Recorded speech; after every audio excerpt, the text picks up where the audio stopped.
That's real good.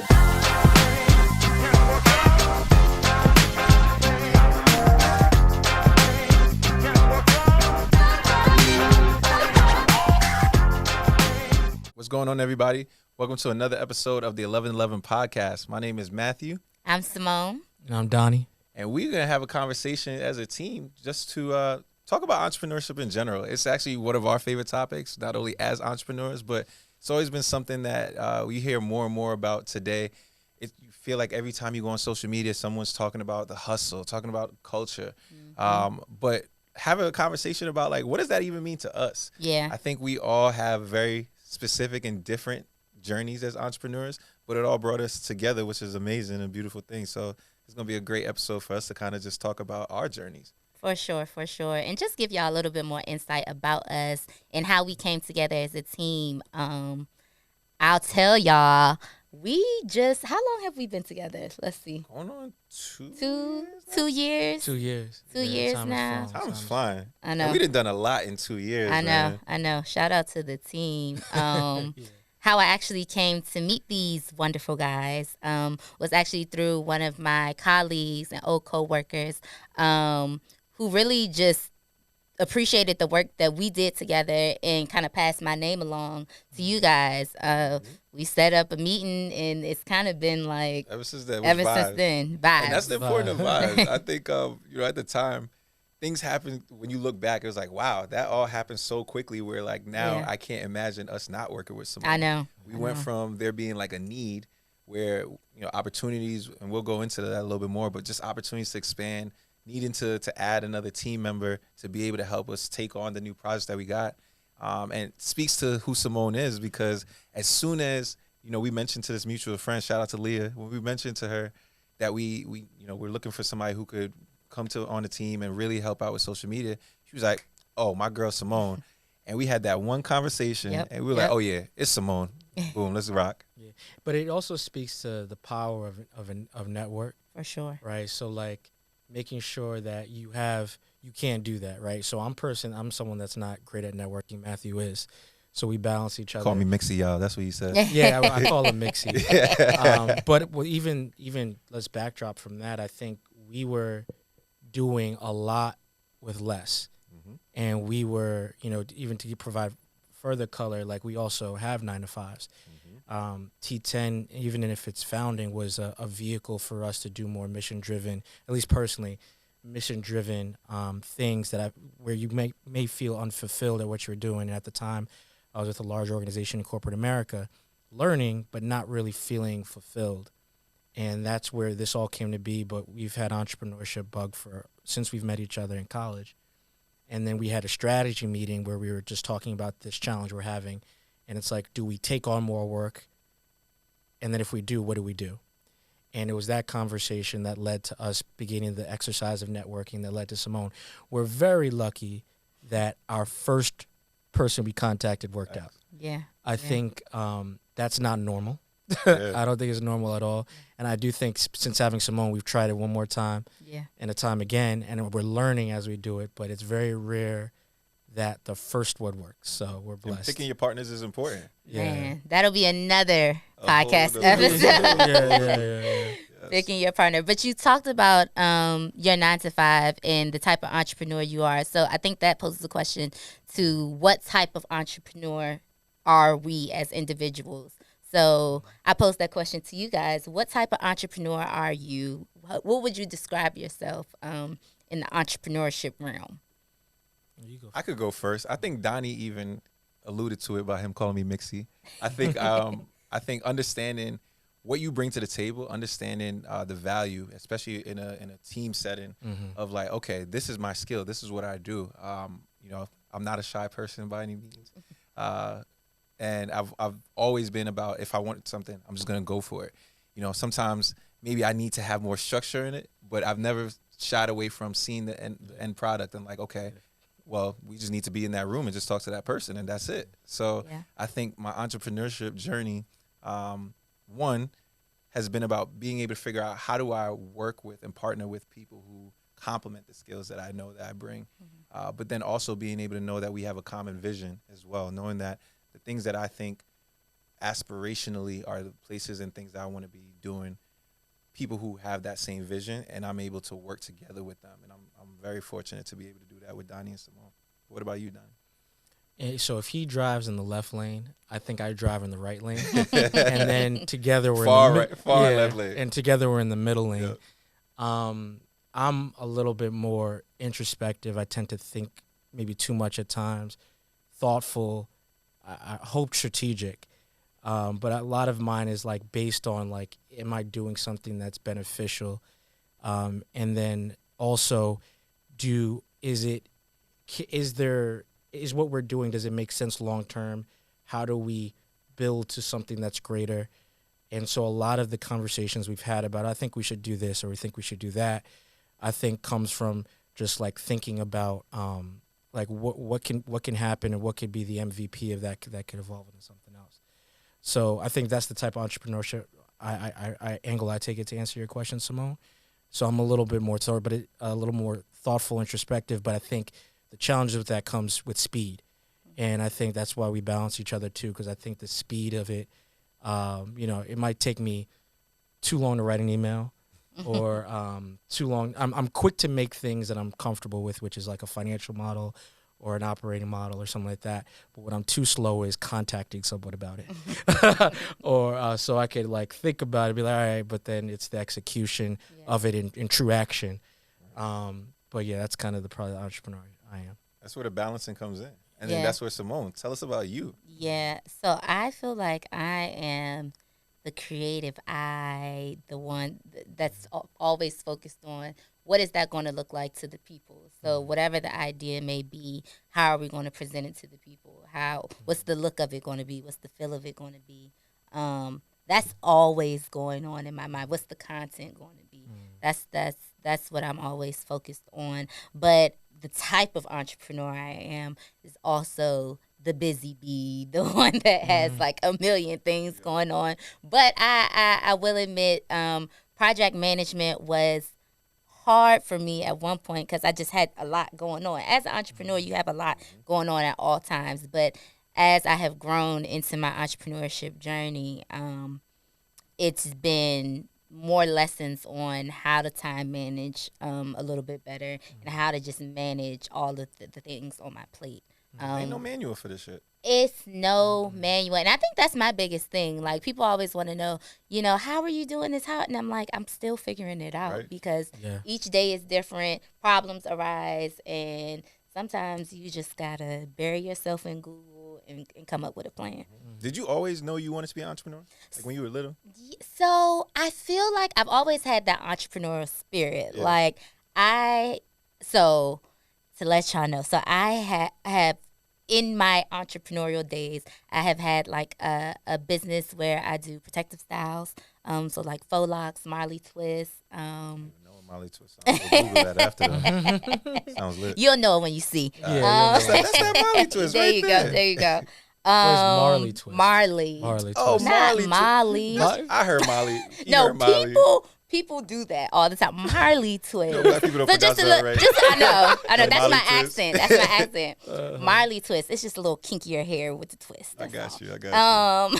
But like from that, I started doing my own hair when I was young, like where my mom used to be like, stop playing in your hair gonna break off, like that type of thing. So from there, me always just being interested in doing things on my own. I'm also an only child, so very independent, always doing things for myself, always dibbling and dabbling in other things. I think that's where I started figuring out, not necessarily that I wanted to be an entrepreneur, but that's where my creativity started to stem from. Where I used to think I wanted to be like a fashion designer. So I used to like sketch out clothes and designs. And I used to try to like fake paint and like write poems. So I've always been creative. I just didn't know how I was going to execute. And I feel like I'm also still very new in entrepreneurship. I've only been a full-time entrepreneur for a little over a year now. So I'm still very new, still learning a lot, but it's a journey. And you didn't even touch on, you hit all the creative outlets you do, but you didn't mention like kind of what most of your time is operating and doing now. Yeah, so nowadays I'm focused. So I also, in addition to T10 Collective, I also have a social media brand agency. And so I work with entrepreneurs of all kinds, helping them with their social media and branding. So a lot of my time is really talking to clients about, like I said before, that creative vision, how they're bringing their vision to life, and me actually helping them bring that vision to life, whether it be through their visual branding or social media. What was that like? And I'm sure it was scary, but what was it like when, now that you are a full-time entrepreneur, like taking that plunge, because it is not easy. And a lot of people out there who want to do it and thinking about do it, but it's just not a realistic outlet because you got to put food on the table. Yeah. Like, what was that thought process for you when you were like, no, I'm going to do this? Honestly, I've always been a risk taker. So I thought that $5,000 was enough to have just saved up and stashed away. Obviously, well, not obviously, but I wouldn't recommend just going off on a limb with $5,000. But that's what I did. I had $5,000 saved up. I was stashing away the little bit of coin that I could. And then I kind of this was mid-pandemic. I kind of said, let's back it up. I already had my business started before the pandemic. And mid-pandemic, I found myself kind of getting busier because people were starting businesses and they needed help on social media because everybody was turning even more to social at that time. So I started picking up business actually, and I couldn't focus on my 9-to-5 and run a separate business at the same time. So at that point I said, okay, so what do you want to do, Simone? Do you want to scale, or do you want to continue stressing out trying to work two full-time at that time jobs? So I had to make a decision, and I chose me. And honestly, that has been the best decision ever, because while there are those ups and downs, there's still gratification, right? And being your own boss, doing your own thing, kind of setting your own schedule and figuring out that workaround to create an overall balance. But it works. It works. And she crushing it, y'all. She being humble. It's definitely not easy, but that balance of figuring out how do I put my all into my 9-to-5 and then still have the energy to then do and put my all into this thing that I'm good at, but like this is the thing that I want to do, but I just don't have the time or the energy. Yeah. But even more commendable to you guys who actually have 9-to-5s and are running multiple businesses and doing multiple things, have families, working crazy. Give us a little bit more about that journey and how you guys balance it all, because truthfully, I don't know how y'all do it. It's like super kudos to y'all. I appreciate that. I mean, it's a lot. I'm not going to lie. It's a lot. And I think it's being able to figure out where the sacrifices, something's going to have to give. And it's being able to, figure out if I got, I hate when people say there's 24 hours in a day. Beyonce got the same amount of hours. Like, that's true, but I disagree, because there's an importance in rest, but it's being able to figure out like how much is enough rest that I could do everything that I got. Because if I got to give up one thing in order to make all these things happen, I'm going to rest a little less, because now I got 2-3 more hours to be able to do it. And so I think, we've been doing T10 for over 5 years now. And I think first and foremost, being committed to doing it, knowing that you have your 9-to-5, which isn't even a 9-to-5 in reality, because, I'm someone who, in order for me to function at a high level, I need to have my prep time. I can't just necessarily go into it just like, all right, boom, I'm on and go. I need to ease into it and like kind of set myself up. But that then turns into an 8-to-6. And so now you have even less hours, where, at least for me, I always knew that if I'm going to be doing something, whether it's my day job or it's T10, doing it at a high level, putting my all into it. Because if I'm half-assing it and I get a half-ass result, I got nobody to blame but myself. So for me, it's really just being able to allocate enough physical time, but also mental time, where I know that if I'm doing one thing, I'm doing that. But then when I switch, try not to go back and forth, because then I'm only really half-assing everything and not doing anything all the way. Yeah. But before you move on, I want you to plug yourself just a little bit and tell the people what you actually do, because you got a lot going on right now, and you just did a big launch. Yeah. Brag on yourself a little bit. In addition to, my day job, and T10 Collective. I also am now also a full-time real estate agent, which is scary and exciting at the same time, but it's also something that I'm excited about because it's something that's so new. It's something that's always been in the back of my mind. It's something that, with the skills that I have, was something that I was like, I could do that. But just taking that plunge and going into it and being able to know that, it's not something, fortunately, that I have to rely 100% of my income on. So it does give me a lot of flexibility, but also knowing that, okay, if I was already short on time, 8 hours of sleep wasn't going to be something I get every day. Now, if I want to be able to do this, it means getting up a lot earlier in the morning to be able to do this stuff, and then working a lot later to be able to actually make all of these things happen in a 24-hour span. Yeah. But Donnie, you amaze me. You want to talk about how he does it. This man, I'm going to let him, he's not even going to go all the way in. But this is super dad right here, in addition to being an amazing businessman. So talk about that. It's tough because I think you said some interesting points. You don't want to essentially half-ass anything. So first, I'm try to be a dad and a husband first. So that's job number one. And I got 3 kids. But I think the flexibility of the space I'm in now allows me to do things at a higher level. So I recently started working for a startup and learning a lot every day. And that's been a great opportunity, but it's also given me more autonomy over my schedule. So I think the biggest way to be effective in a lot of different spaces is to really fall back on a good routine. So routines it's challenging because in nature life is not predictable, nor is being a dad, nor is being a husband, nor is being a business owner. So, but if you have a routine, it can kind of control as much as it can. So whether that's drop off to when breakfast is made, to then how you function day to day within your day job, to kind of how you could get dinner on the table, to then create the extra hours over time to do some email, I think is important. So routine is interesting, but then also knowing yourself too. I think we've learned a lot in the time we've worked together about where the strengths and weaknesses are. So the more consistent and self-aware you could become to where you can add value will allow you to exert your energy in the most effective and efficient ways. So, there's the RACI models where you can know who's responsible, actionable.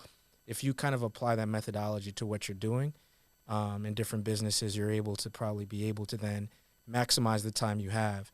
So, but yeah, and then what I'm learning now is that you're not going to be great in everything. And I think that's something I'm beginning to understand better, is like you're just not going to be the best in every single thing you do. You have to be okay with, on a certain day, you might not be amazing in one area, you might have hit it out the park in another. So being comfortable in not being perfect either, because you can stick to a routine and try to make sure everything's on time, but you got to give yourself grace too. So that's probably the biggest thing.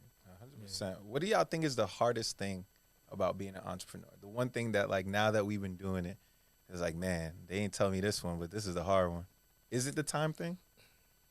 I feel like that is the time and lack of resources in every industry. I feel like a lack of resources. So the thing is, you're just kind of out here fending for yourself, and then trying to find a mentor or someone you can look to is pretty hard too.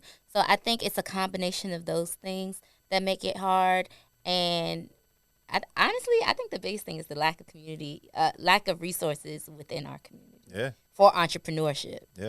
Yeah, which is a big thing, because I think everyone has this sink or swim mentality to be an entrepreneur, but the fact that you don't have to always feel like you're sinking on your own. We're fortunate that we have each other, but sometimes that's not the case for a lot of entrepreneurs. That's not the story. And it really is them being able to make something out of nothing on their own. They don't necessarily know where to turn, have anyone to turn to, or a community of people that would even understand when they say, I don't know how to do this, but I got to figure this out. It's crazy. It's the art of getting comfortable with being uncomfortable. And I think that's something that entrepreneurs at any level have to understand and get comfortable with. Yeah, and I think there's I think there's an over hustle type of mentality too. Oh yeah. where, you know, you want, I conscious of it because you see it a lot online too. It's like you want to just make sure that there's balance in what you're doing. And then I think part of the evolution of it is in learning. So as you're getting lessons and learning lessons, hopefully they're not always expensive ones. And then you're being reflective of those to apply further. So I think for us, our first 5 years of existence, I mean, even now we're figuring it out, but it was a lot of learning, right? In everything. We were taking on a lot of projects, doing a lot of projects, having to outsource, finding good partners and bad partners. And then you kind of slow down. You're like, okay, so what should we be centered on? And then, you know, like we had a WeWork space for a minute. We were meeting up a couple nights a week, like 10 to 12, 8 to 12 on like certain nights. It was wild. And then you're kind of like, do we take on every type of project or every type of client? How many clients do we want to take? Is client service what we want to do forever, right? So I think it's doing, but then taking time to reflect and strategize so that you're not caught in a hustle without strategy. Right. Yeah. And that's how a lot of entrepreneurs kind of enter into it, is that over hustle really mentality. Because if you think about it, like hustling, that's all we see, right? On social media. Like, you got to hustle to get what you want. You got to, if you sleep and I'm working and you ain't doing it right, you know, that type of thing. It's toxic. And I used to live that and proudly too. Like, nah, I'm getting up at 6 a.m. on Saturday and I'm going to work until this time and this and that. And I just used to be tired and burnt out, quite honestly. And I have really learned the art of boundaries when it comes to entrepreneurship, and knowing when to just shut it down. And knowing when to say no. Yeah, knowing when to say no. God. I mean, we've struggled with that. That's something that, you know, Dottie was mentioning it, but in the beginning, you want to say yes to everything because every opportunity you think is going to lead to the opportunity. And, you know, we're very fortunate that after 5 years, we hit our stride and we were able to learn those lessons, like he said. But in the beginning, man, I don't even think we said no to anything because we almost had that FOMO of like, if we say no to this, man, it's all over. Like, how are we going to get the next opportunity? And we learned the lessons of, okay, maybe next time we say no to these types of things or these type of people. But at the same time, being able to pick and choose and have the understanding that this is not going to be the thing that is going to make or break you. The way you approach everything is going to be what makes or breaks you.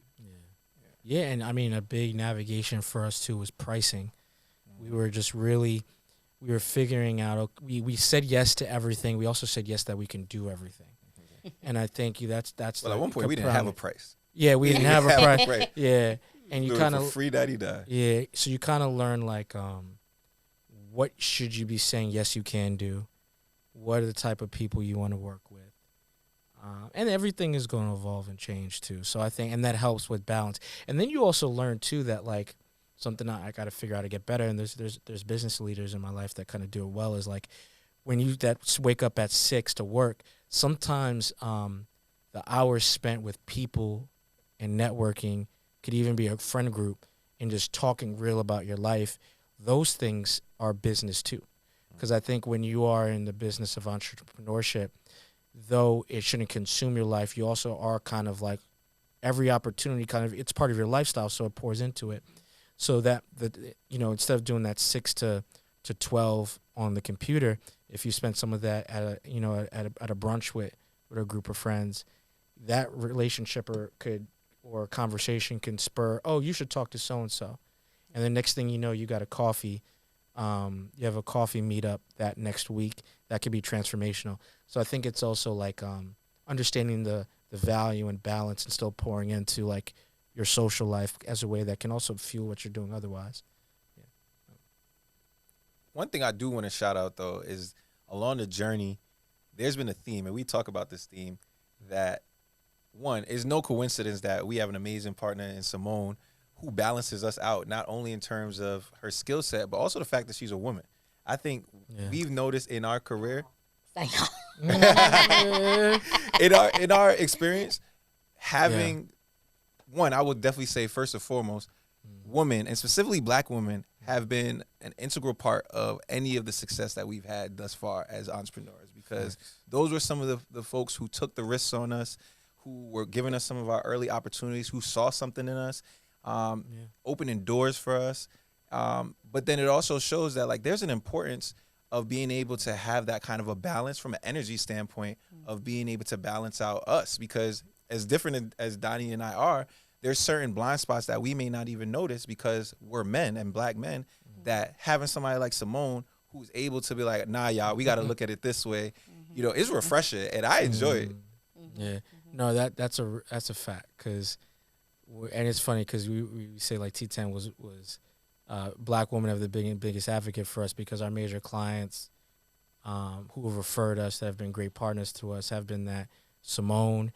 But one of our early clients, and a lot of our clients have been Black women. Black women are killing in the entrepreneurship space. And we worked with a brand earlier on, and I remember we did some marketing content for them.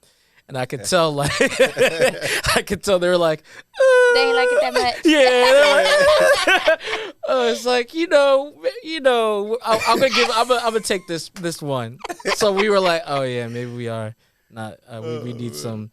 You can't be in an echo chamber in anything you do. You have to have diversity in thought, diversity in leadership. It's critical. So yeah, so we've learned in a friendly way, and then also in real time, as well, how important that diversity is. Yep. So choosing your partner is super important. No, seriously, and even like working with y'all, just also knowing how to communicate with your team too. I mean.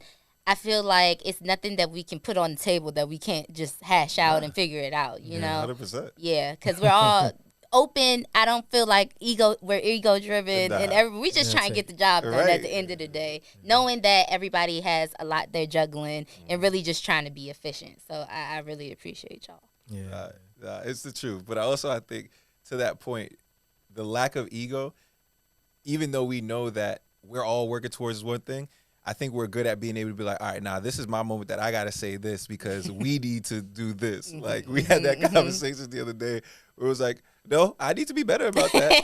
and we have that platform where if you truly are invested the way that I know the three of us are in being able to do amazing things, not, for lack of a better word, pussyfooting around it, where it's like, nah, bro, this is what we need. This is what we need from you. This is what we need from me. Here's what we need. And then boom, we there. Yeah. And I think it takes time. You know, obviously you have to build that trust between your partners, but that's gold. Being able to be like, hey, it's 8:00 and you said you were going to send that and I don't have it in my email yet. That type of thing is healthy, because that didn't really happen, by the way. That wasn't me. It sure did. Examples. But just being able to push each other forward in that way is super, super helpful. And having a team that's going to be receptive. Yeah, that's a fact, because I think what is critical is team too. Like, there's success stories of people doing it individually, but it is important to have a team and a balanced one, because it allows you, not every entrepreneur or founder or whoever is going to be able to deal with the ups and downs solo. It's a hard journey. So having a team that you could lean on, that could, provide strength in your weak moments and vice versa, I think is critical. So, yeah, team. 100%. But I also think one thing, as entrepreneurs, that I think we do a good job of, but I know that other people probably struggle with more, is being vocal about what you need and what you want. Yeah. Because that's something we've had conversations about, where, we always hear closed mouths don't get fed.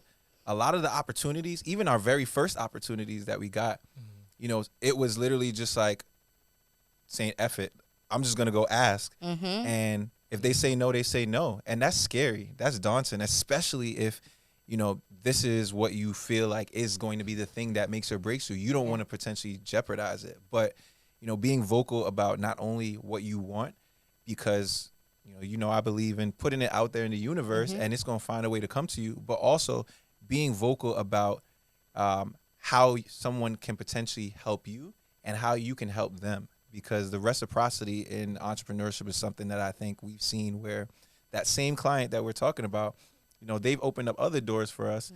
Even if in the beginning they took a risk on us, and it was like, all right, but you know what, there's something there. And we've been able to still maintain that relationship, by us being able to say, hey, we're looking for more of these types of opportunities. Do you know anyone?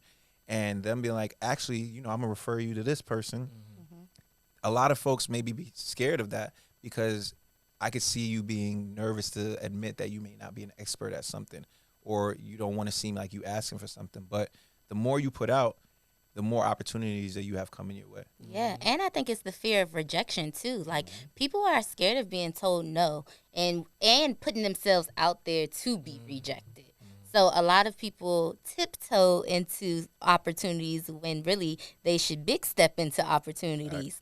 Right. A lot of opportunities that I've gotten now is because I've put myself out there. And even when it comes to like scaling your business, right? I'm sure like y'all said, starting off, y'all were doing stuff for free. Yeah. And I did too. Was doing stuff for free. And at some point you realize, okay, I have to make something. I have to make some type of money. But even asking to be paid more is scary. Right. And that's a huge whole nother topic. That's a huge thing for entrepreneurs. So, I think it's the fear of being vulnerable, it's the fear of rejection, and it's also just not knowing what's to come in the future for your business. Yeah. It's it's important too, right? Because I think even with like pricing, asking for more, but I would say it's better to, as long as you do some due diligence and understand what you're bringing to the table, because you want to be able to effectively express your value proposition. So I think in the cases where we have, jumped out there was a little bit of due diligence and discussion internally, and then craft it out, even draft a whole email, and then because at the end of the day, when you're asking for higher prices, you still have to deliver, and execute and hold up your end. So, and that's where the confidence is. I'm confident in the fact that if you pay me this, I'm going to do it. At a high level. Right. And a lot of times, like you said earlier, we're accepting things that we might not know what to do. So we're saying, oh, yeah, I can do that. Right. And then getting on YouTube, like, how do I, blah, blah, blah, blah. So sometimes it gets a little murky, but you gotta start somewhere. Mm-hmm. But I love this. I love being able to have these kind of conversations, candid conversations about entrepreneurship. We definitely going to be doing more of these, getting to know us a little bit more, but also being able to have conversations with other amazing, dope people who are doing things in their respective fields, because I think the more conversations we have about this, the more we realize that all of our journeys are intertwined. A lot of the things that we've gone through and are going through, other people are going through and can relate to, and may be a little too shy to admit it. But being able to have a platform for it like this is what I'm really looking forward to with 1111. For sure. And I would love to put like a call to action out there. Like if you're an entrepreneur that kind of wants to put your business out there, or if you know somebody that you think would be good to be on the 1111 podcast, send their names to us, DM us, drop a comment, let us know something, because we would love to share their story with the world. 100%. And so that's it from us. But like we said, we're really excited about what's to come with 1111, and we have no doubt that you're going to enjoy the conversations that we're going to be having. So thanks again for tuning in. Peace. Peace, y'all.